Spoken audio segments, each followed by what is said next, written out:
सभी हनुमान भक्तों को मेरा राम राम। दोस्तों, आज हम शिव महापुराण की कथा का तृतीय अध्याय का श्रवण करेंगे। तो पूरी श्रद्धा और विश्वास के साथ बाबा का नाम लेते हुए इस कथा को सुनिएगा। सूत जी बोले, हे सौनक, सुनिए, मैं आपके सामने गोपनीय कथा वस्तु का वर्णन करूंगा, क्योंकि आप शिव भक्तों में अग्रगण्य हैं तथा वेद वक्ताओं से श्रेष्ठ हैं। समुद्र के निकटवर्ती प्रदेश में एक वास्कल नामक ग्राम है, जहाँ वैदिक धर्म से विमुख महापापी द्विज निवास करते हैं।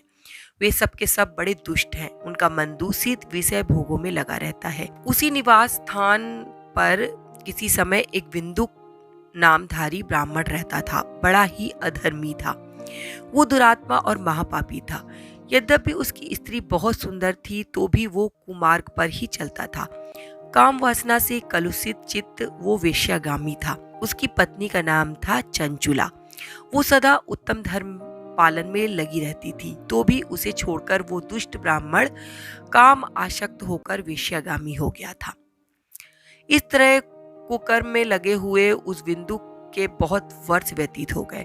उसकी स्त्री चंचुला काम से पीड़ित होने पर भी स्वधर्म नाश के भय से क्लेश सहकर दीर्घ काल तक धर्म से भ्रष्ट नहीं हुई, परंतु दुराचारी पति के आचरण से प्रभावित होने के कारण काम पीड़ित हो आगे चलकर वो स्त्री भी दुराचारणी हो गई।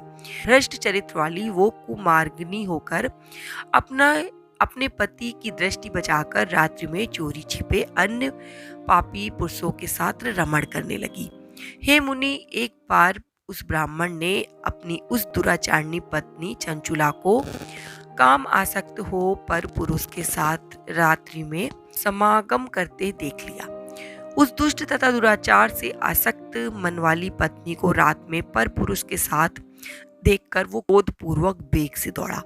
उस दुष्ट बिंदु को घर में आया जानकर वो कपटी ब्रह्मचारी तेजी से भाग गया। तब वो दुष्टात्मा बिंदुक अपनी पत्नी को पकड़कर उसे डांटता हुआ मारपीट करने लगा। वो ब्रह्मचारिणी दुष्टा नारी चंचुला पीटी जाने पर नाराज होकर निर्भयता पूर्वक अपने दुष्ट पति बिंदुक से कहने लगी, मुझ पति परायणता युवती पत्नी को छोड़कर आप कुबुद्धिवश वेश्या के साथ इच्छा अनुसार रमण करते हैं। आप ही बताएं कि रूपवती तथा काम आसक्त चित्त वाली मुझ युवती की पति संसार के बिना क्या गति होगी। मैं बहुत सुंदर हूँ, नव यौवन से उन्मत्त हूँ। आपके संसार के बिना मेरा मन कामजन दुख को कैसे सह पाता। सूत जी बोले, उस स्त्री के इस प्रकार कहने पर वो मूढ़ बुद्धि मूर्ख ब्राह्मण धर्म से विमुख होकर कहने लगा। बिंदुक बोला, काम से व्याकुल चित्त होकर तुमने ये सत्य ही कहा है। हे प्रिय, तुम भय त्याग दो और जो तुमसे हित की बात करता हूँ उसे सुनो। तुम निर्भय होकर नित्य पर पुरुषों के साथ संसर्ग करो। उन्हें संतुष्ट करके उनका धन हड़प लो। वो सारा धन वेश्या के प्रति आसक्त मन वाले मुझको दे देना। इससे तुम्हारा और मेरा दोनों का स्वार्थ सिद्ध हो जाएगा। सूत जी कहने लगे, पति का ये वचन सुनकर पत्नी चंचुला प्रसन्न चित्त होकर कहने लगी कि मुझे आपकी बात मंजूर है। दोनों दुराचारी पति पत्नी ने इस प्रकार समझौता कर लिया और निर्भय होकर वो कुमार्ग में लीन हो गए। इस तरह दुराचार में डूबे हुए उन मूढ़ चित्त वाले पति पत्नी का बहुत सारा समय व्यर्थ में बीत गया। तदंतर सूत्र जात्री वेसा का पति बना हुआ वो दूषित बुद्धि वाला दुष्ट ब्राह्मण बिंदुक समय अनुसार मृत्यु को प्राप्त हुआ और नरक में जा पड़ा। बहुत दिनों तक नरक के दुख भोगकर वो मूढ़ बुद्धि पापी विंध्य पर्वत पर भयंकर पिशाच हो गया। इधर उस दुराचारी पत्नी बिंदुक के मर जाने पर उसकी मूढ़ हृदया पत्नी चंचुला का बहुत समय तक पुत्रों के साथ अपने घर में ही रही।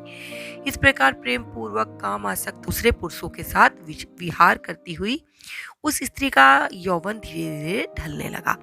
एक दिन देव योग से किसी पुण्य पर्व के आने पर वो स्त्री भाई बंधुओं के साथ गोकर्ण क्षेत्र में गई।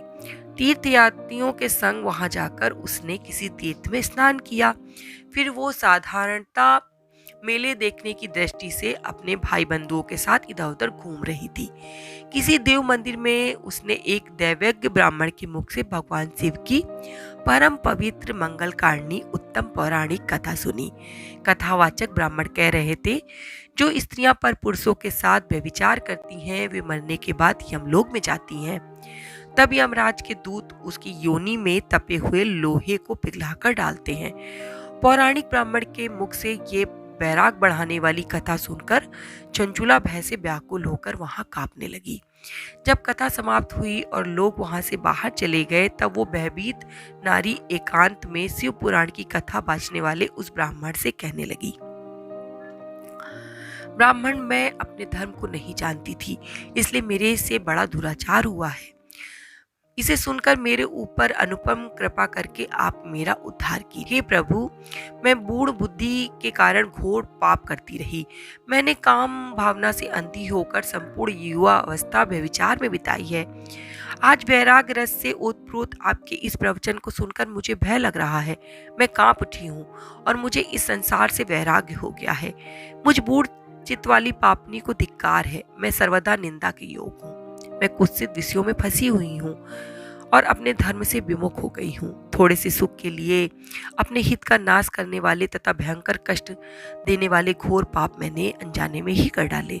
हाय, न जाने किस किस घोर कष्टदायक दुर्गति से मुझे गुजरना पड़ेगा, और वहां कौन बुद्धिमान पुरुष कुमार्ग में मन लगाने वाली मुझ पापनी का साथ देगा। मृत्यु काल के उन भयंकर यमदूतों को मैं कैसे देखूंगी, जब वे बलपूर्वक मेरे गले में फंदे डालकर मुझे बांधेंगे। तब मैं कैसे धीरज धारण कर सकूंगी। नरक में जब मेरे शरीर के टुकड़े टुकड़े किए जाएंगे, उस समय विशेष दुख देने वाली उस महायातना को मैं कैसे सह सकूंगी। दुख और शोक से ग्रस्त होकर मैं दिन में सहज इंद्रिय व्यापार और रात्रि में नींद को कैसे प्राप्त कर सकती हूँ। हाय, मैं मारी गई, मैं जल गई, मेरा हृदय विदीर्ण हो गया, और मैं जब सब प्रकार से नष्ट हो गई तो मैं क्या कर सकती हूँ। अब मेरा तो शरीर पाप में डूब गया है। हाय विधाता, मुझ पापनी को अब आपने हठात ऐसी दुर्बुद्धि क्यों दी, जो सभी प्रकार का सुख देने वाले स्वधर्म को भूल गई। हे ब्राह्मण देव, सूल से बिधा हुआ व्यक्ति ऊंचे पर्वत शिखर से गिरने पर जैसा घोर कष्ट पाता है, उससे भी करोड़ गुना कष्ट मुझे है।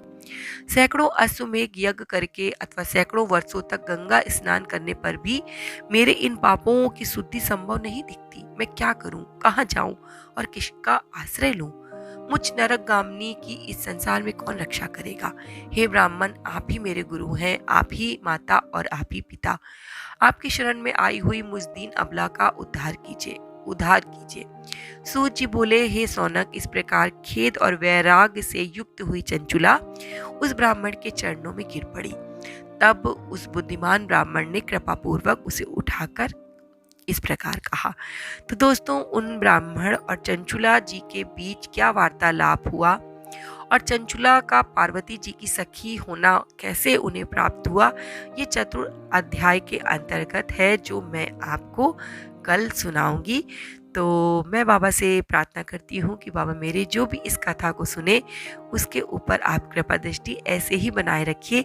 इसी के साथ आज का वीडियो समाप्त करती हूँ। जय श्री राम, जय बाबा की, और हर हर महादेव।